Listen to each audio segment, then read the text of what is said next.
Hello friends, आज हम start कर रहे हैं क्लास 10th की साइंस बुक का चैप्टर नंबर 6 जो कि है कंट्रोल एंड कोऑर्डिनेशन। तो हम कब कहते हैं कि कोई भी चीज में लाइफ है? जब हम ऑब्जर्व करते हैं कि उसमें किसी ना किसी तरह की मूवमेंट है। फॉर एग्जांपल हम पहले केस लेते हैं प्लांट्स का। प्लांट्स में हम ऑब्जर्व करते हैं कि उसमें ग्रोथ हो रही है या नहीं, क्योंकि प्लांट्स इधर उधर मूव नहीं करते। तो हम चेक करते हैं कि उसमें ग्रोथ है या नहीं। तो जैसे ग्राउंड के अंदर हम सीड को बीजते हैं और सीड कुछ टाइम बाद प्लांट में कन्वर्ट होता है और ये प्लांट स्लोली ग्रो करना स्टार्ट करता है। तो हम चेक करते हैं on the basis of growth कि प्लांट डेड है या अलाइव है। बट कुछ टाइम बाद प्लांट्स आकर एक जगह उसकी ग्रोथ स्टॉप हो जाती है, लेकिन फिर भी उसमें लाइफ होती है क्योंकि उसमें मॉलिक्यूलर लेवल पर मूवमेंट चल रही होती है जो ऐसे विजिबल नहीं होती। ठीक है, तो उसमें मॉलिक्यूलर लेवल पर मूवमेंट है। तो मेन चीज क्या है, किसी की ना किसी तरह की मूवमेंट होनी चाहिए। सेकंड हम लेते हैं केस एनिमल्स का।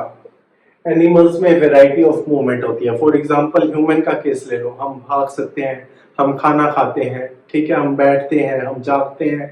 तो हमारे अंदर वैरायटी ऑफ मूवमेंट होती है। जैसे कैट, कैट को हम देखते हैं रनिंग करते हुए, तो हम कह सकते हैं कैट में मूवमेंट है। हम किसी काऊ को खाना च्यू करते हुए देख सकते हैं तो हम कहते हैं ओके काऊ अलाइव है। हम चेक कर सकते हैं जैसे ग्राउंड में बहुत सारे बच्चे खेल रहे होते हैं तो हम कहते हैं okay they are alive.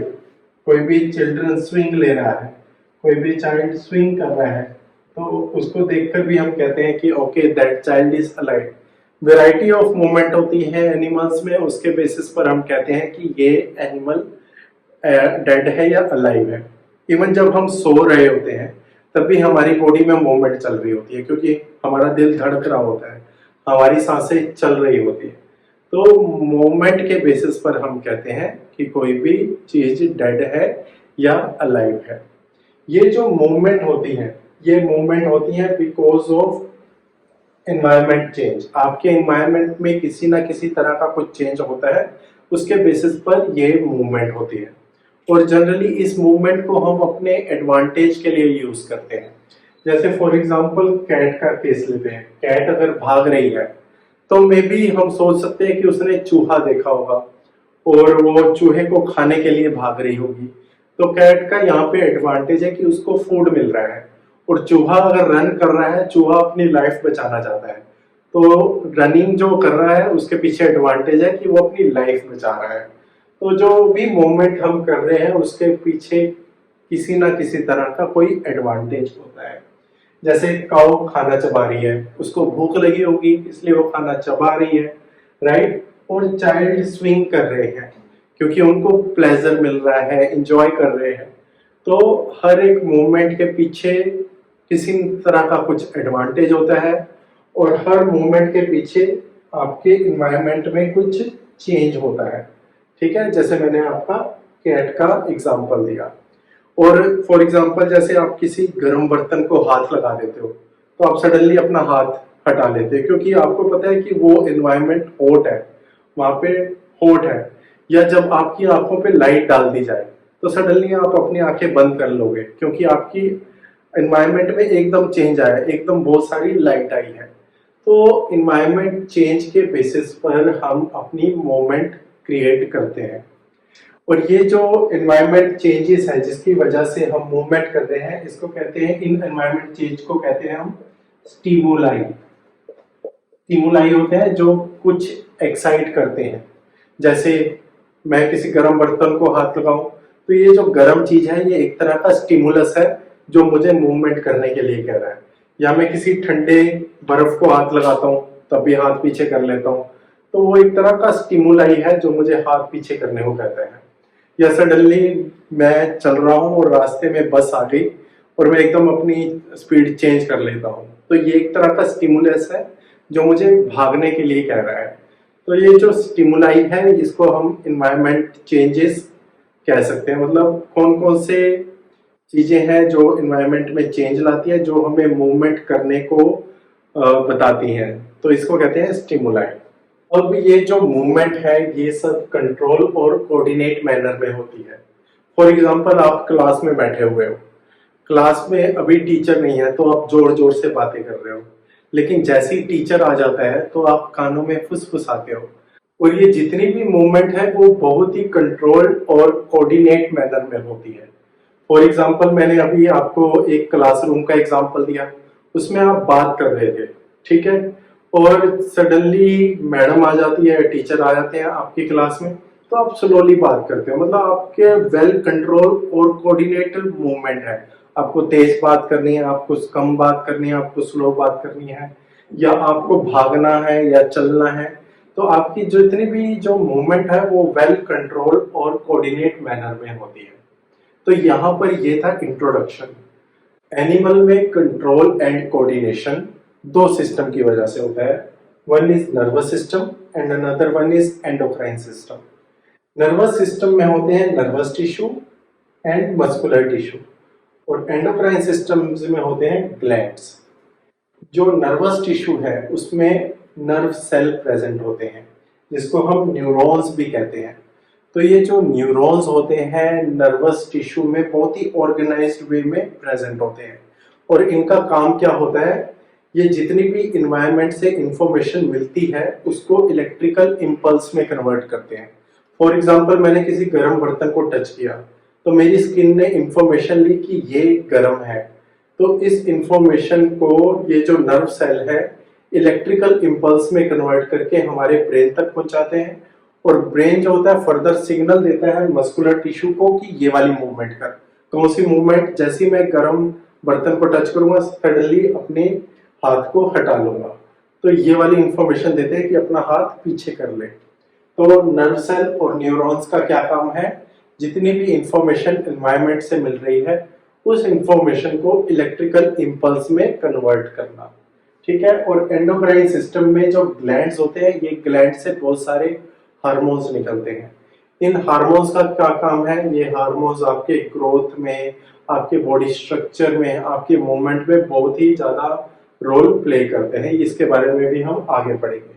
Now the question is कि आपका नर्वस सिस्टम वर्क कैसे करता है। तो आपके नर्वस सिस्टम में दो तरह के टिश्यू होते हैं, वन इज नर्वस टिश्यू जिसमें न्यूरॉन्स प्रेजेंट होते हैं, and other one is muscular tissue. तो अब हम देखते हैं वर्क कैसे करता है। तो इसमें सबसे पहला रोल आता है रिसेप्टर का। रिसेप्टर का क्या काम होता है, जितनी भी इन्वायरमेंट में चेंजेस हो रहे हैं उसकी इंफॉर्मेशन कलेक्ट करना। तो ये जो रिसेप्टर है ये आपके सेंसरी ऑर्गन में प्रेजेंट है। जैसे आपकी स्किन के ऊपर थर्मो रिसेप्टर प्रेजेंट है, आपकी आईज में फोटो रिसेप्टर प्रेजेंट है, आपके ईयर्स में फोनो रिसेप्टर प्रेजेंट है, आपकी टंग पर ग्यूस्टेटरी रिसेप्टर प्रेजेंट है, और आपके नोज पर ओलाफैक्टरी रिसेप्टर प्रेजेंट होता है। तो ये सब मैंने इंफॉर्मेशन वीडियो के एंड में दी हुई है, आपको नोट्स प्रोवाइड किए हुए हैं, ठीक है। तो ये सब रिसेप्टर आपके सेंसरी ऑर्गन पर प्रेजेंट है और ये सब इंफॉर्मेशन कलेक्ट करते हैं एनवायरनमेंट में। जैसे ये इंफॉर्मेशन कलेक्ट करेंगे तो केमिकल रिलीज होगा।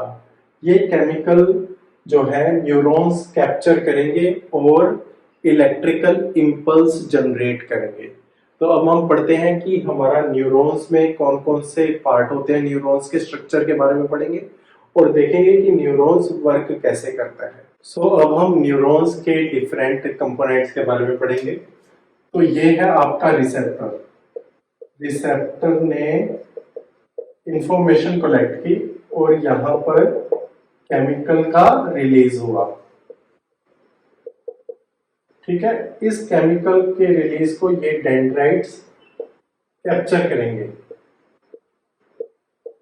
इस केमिकल रिलीज को ये डेंड्राइट्स डिटेक्ट करेंगे और एक इलेक्ट्रिकल इंपल्स जनरेट करेंगे। इलेक्ट्रिकल इंपल्स जनरेट होगी।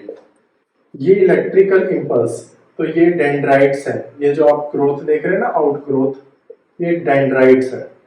तो यहां से जो इलेक्ट्रिकल इंपल्स जाएगी वो सेल बॉडी को जाएगी। ये जो पार्ट है ये है सेल बॉडी। तो ये जो इलेक्ट्रिकल इंपल्स है सेल बॉडी तक जाएगी।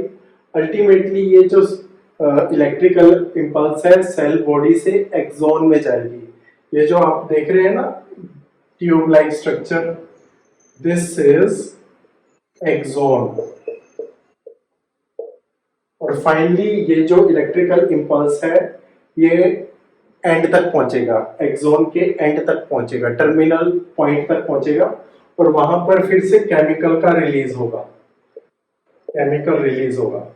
और ये केमिकल रिलीज फर्दर इस डेंड्राइट्स तक पहुंचेंगे, डेंड्राइट्स इन्हें कैप्चर करेगा और इलेक्ट्रिकल इंपल्स जनरेट करेगा, फिर वो सेल बॉडी तक जाएगी, देन वो एक्सोन तक जाएगी। तो ये प्रोसेस चलता रहता है।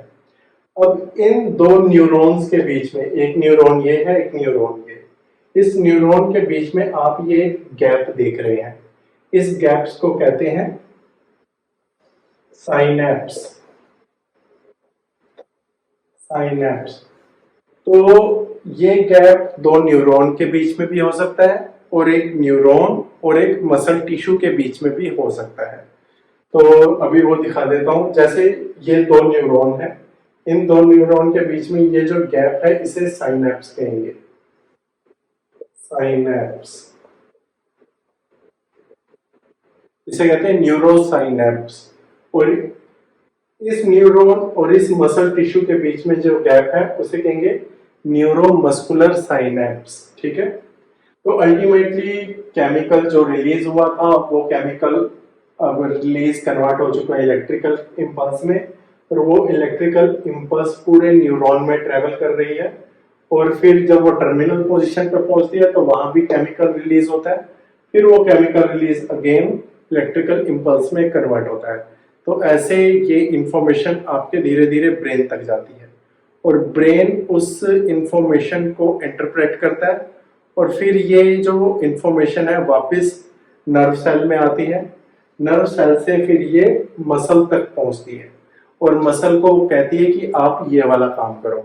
मतलब पहले मैंने टच किया किसी हॉट बर्तन को, हॉट वेसल्स को, उसने मुझे मेरे ब्रेन तक इंफॉर्मेशन दी। ठीक है, ये इंफॉर्मेशन मेरे ब्रेन तक पहुंची और वहां से सिग्नल आया थ्रू न्यूरॉन्स, मेरे मसल को भी हाथ पीछे हटा ले। तो ये नर्वस सिस्टम ऐसे वर्क करता है। अब हम पढ़ेंगे रिफ्लेक्स क्या होता है और रिफ्लेक्स आर्क क्या होता है।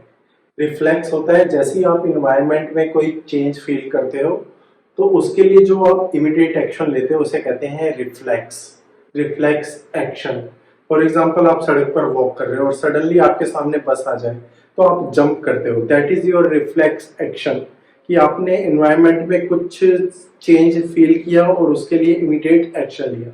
आपको कोई हिट करने वाला है तो आप एकदम से पीछे होते हो, that is your reflex action. अगर मैं नॉर्मल पाथवे की बात करूं, नर्वस सिस्टम जैसे मैंने अभी पढ़ाया है कैसे वर्क करता है, जब आपके सेंसरी ऑर्गन एनवायरनमेंट से इंफॉर्मेशन कलेक्ट करते हैं तो वो इंफॉर्मेशन आपके सेंसरी न्यूरॉन्स में जाती है। वो न्यूरॉन्स उस सिग्नल को ब्रेन तक पहुंचाते हैं और ब्रेन से सिग्नल वापस आता है, वो आपके मोटर न्यूरॉन के थ्रू आपके मसल तक पहुंचता है और मसल आपका एक्शन लेता है। लेकिन जब आप अगर किसी हॉट सरफेस को टच करोगे, अगर ये ही पाथ फॉलो होगा, इस पाथ को कहते हैं आर्क। आर्क, ये सेंसरी न्यूरॉन पे गया, सेंसरी न्यूरॉन से ब्रेन पे गया, ब्रेन से मोटर न्यूरॉन पे आया, इसे कहते हैं एक आर्क का बनना। अगर मैं हॉट सरफेस टच करता हूँ तो इंफॉर्मेशन मेरे सेंसरी न्यूरॉन्स में गई, सेंसरी न्यूरॉन से ब्रेन तक पहुंची, ब्रेन ने सिग्नल दिया, मोटर न्यूरॉन तक आया और फिर मेरे मसल तक पहुंचा। लेकिन इस पूरी प्रोसेस में तो काफी टाइम लग जाएगा, तब तक तो मेरा हाथ ही जल जाएगा। क्या हो कि अगर जो आपका सेंसरी न्यूरॉन है वो डायरेक्टली कनेक्ट हो आपके मोटर न्यूरॉन के साथ और मोटर न्यूरॉन इमीडिएट एक्शन ले ले आपके मसल्स के थ्रू। जैसे ही आपके स्किन ने टच किया, आपके सेंसरी न्यूरॉन ने इंफॉर्मेशन गेन की, सेंसरी न्यूरॉन डायरेक्टली कांटेक्ट में है मोटर न्यूरॉन्स के और मोटर न्यूरॉन्स ने मसल को इंफॉर्मेशन दी और आपने सडनली अपना हाथ पीछे किया। तो ये जो पाथवे फॉलो हो रहा है, जो ड्यूरिंग आपके रिफ्लेक्स एक्शन में यूज हो रहा है, that pathway is called reflex arc. तो आपका ये जो पॉइंट है जहां पर सेंसरी न्यूरॉन मोटर न्यूरॉन के साथ ज्वाइन कर रहे हैं, ये कहां पर होता है? ये आपका होता है स्पाइनल कॉर्ड में। तो आपके हैंड ने टच किया फोर्थ सरफेस, सेंसरी न्यूरॉन में इंफॉर्मेशन गई और आपके स्पाइनल कॉर्ड में ही यहाँ पर इनका ज्वाइनिंग पॉइंट है जो आपके मोटर न्यूरॉन के साथ जुड़ा हुआ है और मोटर न्यूरॉन ने इंफॉर्मेशन दी इनफेक्टर मसल पे और आपके मसल ने आपका हाथ पीछे कर लिया। तो ये जो पाथवे फॉलो हो रहा है at the time of reflex action that is called reflex arc. Okay, तो रिफ्लेक्स क्या होता है? Immediate action. रिफ्लेक्स आर्क क्या होता है? तो जो भी आपका इलेक्ट्रिकल इंपल्स पाथवे फॉलो कर रहा है at the time of reflex, that pathway is called reflex arc. तो मैं आपको बता चुका हूं कि जो सेंसरी न्यूरॉन है वो मोटर न्यूरॉन के साथ आपके स्पाइनल कॉर्ड पे प्रेजेंट होता है। अब मैं आपको इसके नोट्स प्रोवाइड करता हूं, अगर आप एक बार आप उन्हें पढ़ लेंगे तो आपको आसानी से ये याद हो जाएगा।